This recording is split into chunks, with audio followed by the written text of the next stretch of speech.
Welcome back. This is News Desk. Now, the Kenya Wildlife Service and Kenya Power have been probing circumstances under which 2 giraffes were electrocuted in the Soysambu conservancy in Nakuru.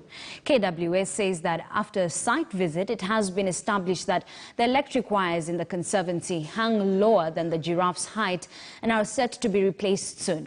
Conservationists have raised uproar over this latest incident, which is said to be among many that have occurred, with 11 endangered Rothschild's giraffes said to have died in the same manner. The country currently has a population of 609 Rothschild's giraffes.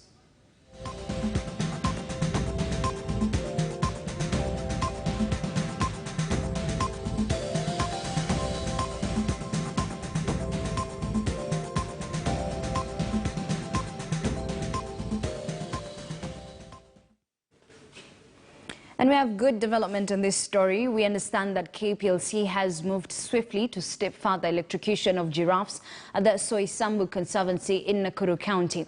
A team of Kenya Power officials this morning began the process that will save the lives of the giraffes. Low-hanging power lines that pass through the vast conservancy were responsible for the death of at least 11 Rothschild giraffes.